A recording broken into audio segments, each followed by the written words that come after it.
My dear student, তোমরা দেখছো বিড়াল প্রবন্ধ ক্লাস 11-এর। আগে কয়েকটা গল্প কবিতা এমনভাবে বুঝিয়েছি জলের মতো করে, যা দেখলে তুমি পুরো বুঝতে পারবেই। অতএব তুমি সেগুলো যদি না দেখে থাকো না, দেখে নাও। আর এই ভিডিওটা তো মিস করবে না, স্কিপ করবে না, পুরো দেখলে না তুমি বুঝতে পারবে। আর একদম জলের মতো করে বোঝানো। তাছাড়া শুধু গল্প কবিতা বোঝানো নয়, এত এমসিকিউ দেবো না, তুমি 40-এর 40 পাবে। দেখো, নতুন সিলেবাস, বইগুলি খুব ভালো হবে না। অতএব তোমাকে যদি সবচেয়ে ভালো বেশি নাম্বার পেতে হয়, আমার চ্যানেলের সঙ্গে তোমাকে থাকতেই হবে। কারণ এখানে তা পাবে বোর্ডের সবচেয়ে আধুনিক ইনস্ট্রাকশন। প্রতিদিন যে নতুন ইনস্ট্রাকশনে যে সকল প্রশ্নগুলো তৈরি হবে তা আমি তোমাদের দিতে থাকবো। অতএব চ্যানেলটি সাবস্ক্রাইব করে রাখো। দেখো, লিখেছে বিড়াল প্রবন্ধ, কত নম্বর আসবে? 5 নম্বর। লিখেছে কে? বঙ্কিমচন্দ্র চট্টোপাধ্যায়। আমি শয়নগৃহের আমি শয়নগৃহে, শয়নগৃহে মানে শোবার ঘরে, চারপাই উপর বসিয়া, চারপাইয়ার মানে হচ্ছে চেয়ার, চেয়ারের উপর বসিয়া হুকা হাতে ঝিমাইতেছিলাম। তাহলে লেখক কি করছিল? শয়নগৃহে চারপাইয়ের উপর বসিয়া হুকা হইতে ঝিমাইতেছিল। একটু মিটমিট করিয়া ক্ষুদ্র আলো জ্বলিতেছে। দেওয়ালের উপর চঞ্চল্য ছায়া প্রেতবৎ নাচিয়ে, তাহলে দেওয়ালের উপর একটা ছায়া নাচছে প্রেতের মতন। আহার প্রস্তুত হয় নাই, মানে তার জন্য খাবার তৈরি হয়নি, এর জন্য হুকা হাতে। তাহলে লেখকের হাতে হুকা কেন? খাবার তো নেই, তাই হুকো খাচ্ছিল। নিমিলিত লোচনের, নিমিলিত লোচনের আমি ভাবিতেছিলাম। নিমিলিত লোচন মানে চোখ মোটামুটি চোখ বন্ধ করে কি করেছে?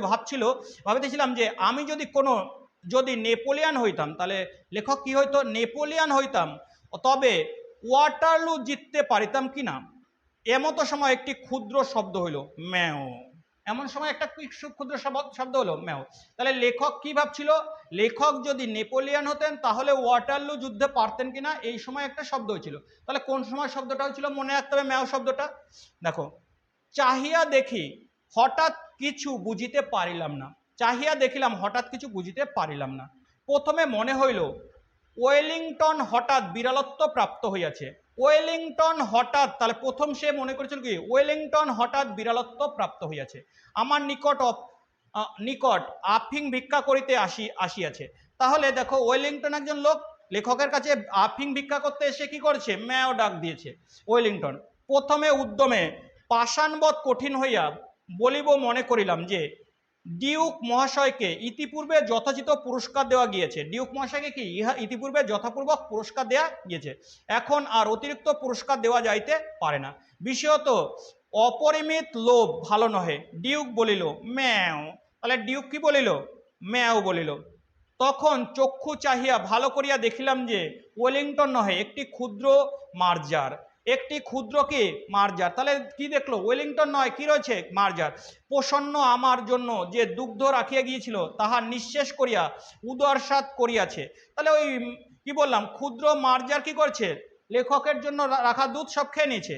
আমি তখন ওয়াটারলুর মাঠে বুহ রচনায় ব্যস্ত, অত দেখি নাই। দেখো, ওয়াটারলু যুদ্ধ জিতবে কিনা সেটা ভাবছিল। এখন মার্জার সুন্দরী নির্লজ্জ দুগ্ধপানের পরিদীপ্ত হইয়া আপন মনে সুখ জগতে একটি প্রকটিত করিবার অভিপ্রায় অতি মধুর স্বরে বলিতেছেন ম্যাও। বলিতে পারি না, বুঝি তাহা ভিতরে একটু ব্যঙ্গ ছিল। বুঝি মার্জার মনে মনে হাসিয়া আমার পানের চাহিয়া ভাবিতেছিল, কে মরে বিল ছেড়ে ছেচে, কেহ খায় কই। তাহলে কেউ বিল ছেচে মরে আর কেউ কই খেয়ে না। সে বুঝি সে ম্যাও শব্দে একটু মনে বুঝিবারের অভিপ্রায় ছিল। বুঝি বিড়ালের মনের ভাব। তোমার দুধ খাইয়া বসিয়া আছি, এখন বলো কি। তাহলে বিড়াল বলছে কি? তোমার দুধ খেয়ে বসে আছি, এখন বলো কি। বলি কি? তাহলে আমি তো ঠিক করিতে পারিলাম না। দুধ আমার বাপেরও নয়, দুধ মঙ্গলবার দুহিয়াছে প্রসন্ন। তাহলে দুধ কে দুইয়েছে? Very very important. দুধ মঙ্গলবার দুইয়েছে প্রসন্ন, অতএব সে দুধ আমার যে অধিকার, বিড়ালেরও তাই। আমার যে অধিকার আছে বিড়ালেরও তাই, তাহলে বিড়ালেরও অধিকার তাই, সুতরাং রাগ করিতে পারি না। অতএব চিরাগত একটি প্রথা আছে যে বিড়াল দুধ খাইয়া গেলে তাহাকে তাড়াইয়া মারিতে যাইতে হয়। তাহলে বিড়াল দুধ খেয়ে গেলেই তাকে কি হয়? তাড়িয়ে মারতে হয়। আমি সেই চিরাগত প্রথার অবমাননা করিয়া মানুষ্যকুলে কুলাঙ্গা স্বরূপ পরিচিত হইব, ইহা বাঞ্ছনীয় নহে। তাহলে লেখক কি চায় না? যে বিড়ালকে তাড়াবে না, এটা চায় না, তাহলে সেও মানুষের মতন হবে। কি জানি এই মার্জারি হচ্ছে বিড়ালটার নাম। মার্জারি যদি স্বজাতি মণ্ডলে কমলাকান্তের কাপুরুষ বলিয়া উপহাস করে। তাহলে কমলাকান্তকে কি বলে উপহাস করেছে? বিড়ালটা কাপুরুষ বলে উপহাস করেছে। ইহা স্থির করিয়া সকাতর চিত্তে হস্ত হইতে হুকা নামাইয়া অনেক অনুসন্ধানে এক ভগ্ন যষ্টি আবিষ্কার করিয়া সগর্বে মার্জির প্রতি ধাবমান হইলাম। তাহলে কি বলেছে? অনেক অনুসন্ধান করিয়া ভগ্ন যষ্টি মানে ভাঙা একটা লাঠি, যষ্টি মানে লাঠি, আবিষ্কার মানে খুঁজে পেয়ে সগর্বে মার্জারির প্রতি, তাহলে মার্জারি বিড়ালটার প্রতি কি করছে? মারার জন্য ধাবমান হয়েছে, পিছনে পিছনে ধাওয়া হয়েছে। মার্জারি কমলাকান্তকে চিনিত, কমলাকান্ত হচ্ছে লেখক, তাকে চিনত। সে যষ্টি দেখিয়া বিশেষ ভীত হওয়ার কোনো লক্ষণ প্রকাশ করিল না। তাহলে লাঠি দেখে কি করলো মার্জারি, মানে বিড়ালটা কোনো ভয়ই পেল না, কেবল আমার মুখের পানে চাহিয়া হাই তুলল, একটু সরিয়া বসিল, বলিল ম্যাও।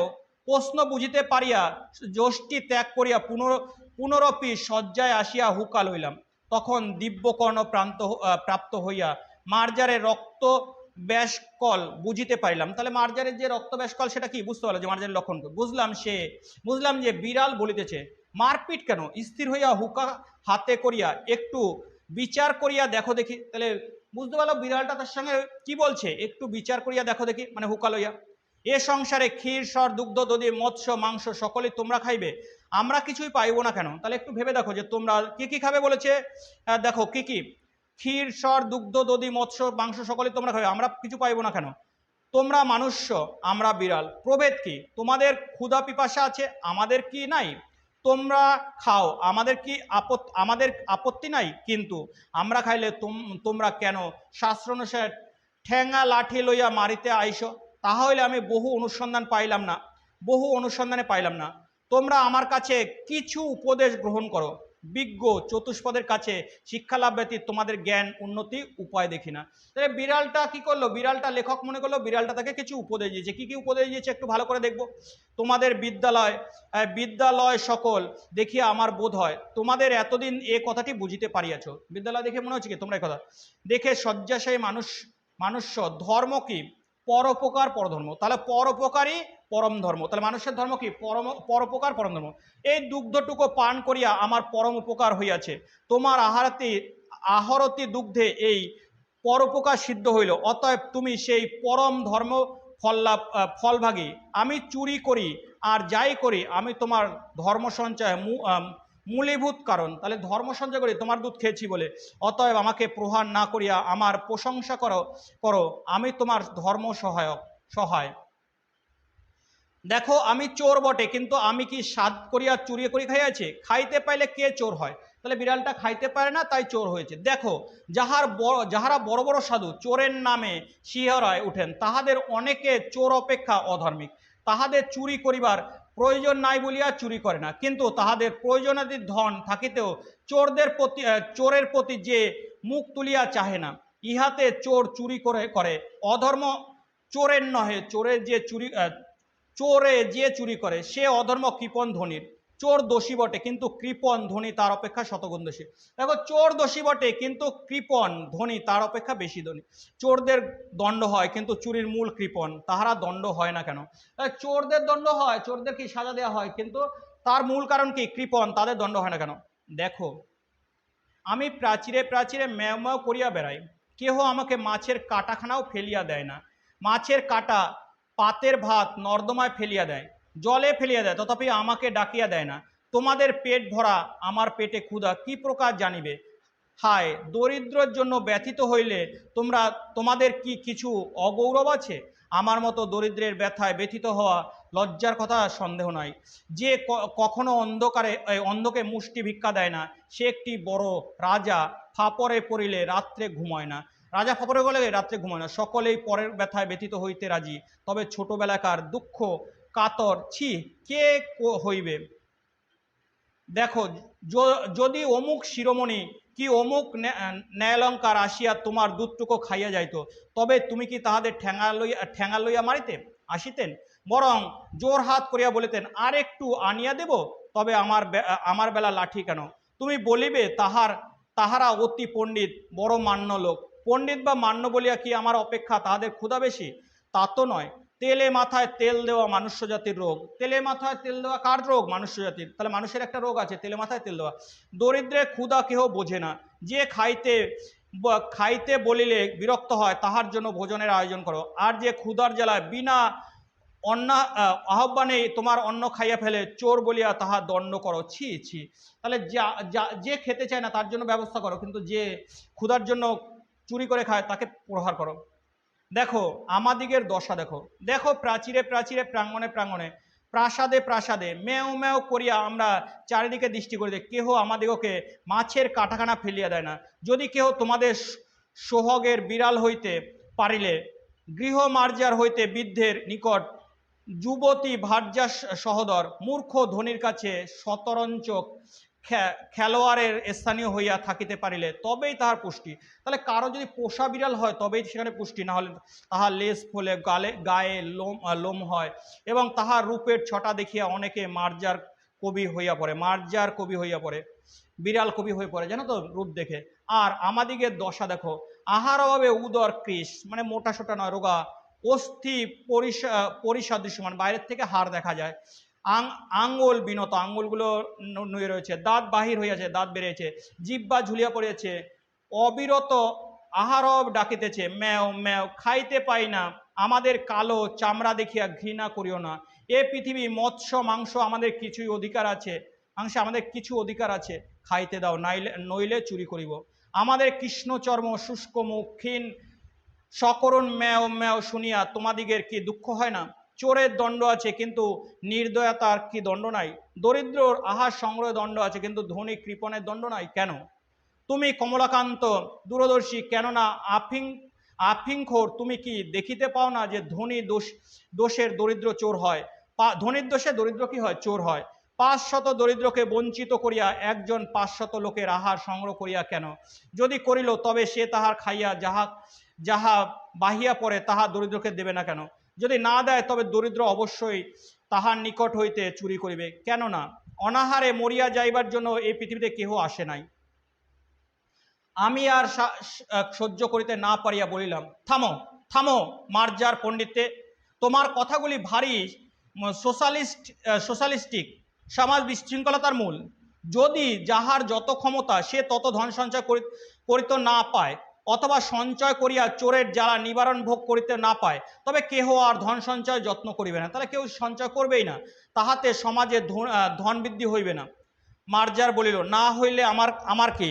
সমাজে ধন বৃদ্ধির অর্থ ধনীর ধন বৃদ্ধি, ধনীর ধন বৃদ্ধি না হইলে দরিদ্রর কি ক্ষতি? তাহলে ধনীর ধন বৃদ্ধি না হলে দরিদ্রের কি ক্ষতি?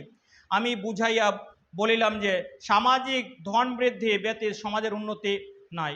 বিড়াল রাগ করিয়া বলিল, আমি যদি খাইতে না পাইলাম তবে সমাজের উন্নতি হইয়া কি করিব? দেখো বিড়ালকে বোঝান দায় হইল, যে বিচারক বা নৈয়ায়ী কস্মিনকালে কেহ তাকে কিছু বুঝাইতে পারে না, এ মার্জার সুবিচারক এবং সুতার্কিক বটে, সুতরাং না বুঝিবার পক্ষে হইয়া অধিকার আছে। অতএব ইহার উপর রাগ না করিয়া বলিলাম, সমাজে উন্নতিতে দরিদ্রের প্রয়োজন না থাকিতে পারে, কিন্তু ধনীদিগের বিশেষ প্রয়োজন, অতএব চোরের দণ্ডবিধান কর্তব্য। মার্জারি মহাশয় বলিলেন, চোরকে ফাঁসি দাও, তাহাতে আমাদের আপত্তি নাই, কিন্তু তাহার সঙ্গে আরও একটি নিয়ম করো, যে বিচারক চোরকে সাজা দেবেন তিনি আগে 3 দিবস উপবাস করিবেন, তাহাতে যদি তাহার চুরি করিয়া খাইতে ইচ্ছে না করে তবে তিনি স্বচ্ছন্দে চোরকে ফাঁসি দেবেন। তুমি আমাকে মারিতে লাঠি তুলিয়াছিলে, তুমি অদ্য হইতে 3 দিবস উপবাস করিয়া দেখো, তুমি যদি ইতিমধ্যে নসিরাম বাবুর ভান্ডার ঘর ধরা না পড়ো তবে আমাকে ঠ্যাঙ্গাইয়া মারিও, আমি আপত্তি করিব না। বিজ্ঞ লোকের মতো এই যে যখন বিচারে পরাস্ত হইবে তখন গাম্ভীরভাবে উপদেশ প্রদান করিবে। আমি সেই প্রথা অনুসারে মার্জারকে বলিলাম যে এ সকল অতি নীতিবিরুদ্ধ কথা, ইহাতে আন্দোলনেও পাপ আছে। তুমি সকল দুশ্চিন্তা পরিত্যাগ করিয়া ধর্মাচরণে মন দাও। তুমি যদি চাও তবে পাঠার্থে তোমাকে আমি নিউম্যান ও পার্কারের গ্রন্থ দিতে পারি, আর কমলাকান্তের দপ্তরে পড়িলেও কিছু উপকার হইতে পারে। আর কিছু হোক না হোক আফিংয়ের অসীম মহিমা বুঝিতে পারিবে, অসীম মহিমা বুঝিতে পারিবে। এখন স্বস্থানে গমন করো। প্রসন্ন কাল কিছু ছানা দিয়ে বলিয়েছিল, জলযোগের সময় আসিও, উভয় ভাগ করিয়া খাইব। অদ্য আর কাহারও হাড়ি হাড়ি খাইও না, বরং ক্ষুধা যদি নিতান্ত অধীর হও তবে পুনর্বার আসিও, এক বলেছে কি সরিষা ভরে আফিং দেব। তাহলে সরিষা ভরে কি করবে? আফিং। মার্জার বলল আফিংয়ের বিশেষ প্রয়োজন নাই, তবে হাড়ি খাওয়ার কথা ক্ষুধানুসারে বিবেচনা করা যাইবে। মার্জার বিদায় লইল, একটি পতিত আত্মাকে অন্ধকার হইতে আলোকিত আনিয়াছে ভাবিয়া কমলাকান্তের বড় আনন্দ হইল। শ্রী কমলাকান্ত চক্রবর্তী, শ্রী কমলাকান্ত চক্রবর্তী কার ছদ্মনাম তোমরা জানো? লেখকের ছদ্মনাম। এই ছিল বিড়াল প্রবন্ধ। বিড়ালকে উল্লেখ করে সমাজ ব্যবস্থাকেই আমাদের কি করেছে? বিঁধেছে। যেখানে দরিদ্ররা চিরকাল কি হয়? অবাঞ্ছিত লুঞ্ছিত। তারা কি করে? ধনীর কারণেই কি হয়? অবাঞ্ছিত কাজ করতে প্রবৃত্ত হয়। সেখানে ধনী কি করে? লক্ষ লক্ষ কোটি টাকা সঞ্চয় করে, যেটা মোটেই সমাজের উন্নতি নয়। এটাই কবি কি করতে চেয়েছে? বোঝাতে চেয়েছে এই প্রবন্ধের মাধ্যমে। দেখো এরপরে চলে আসবে পরের গল্প, আর তারপরে পুরো এমসিকিউ পেয়ে যাবে পুরো বইয়ের। অতএব অতএব 40-এ 40 পেতে সাবস্ক্রাইব করে রেখে দাও। পরবর্তী ভিডিও পরেক্ষণেই আসছে।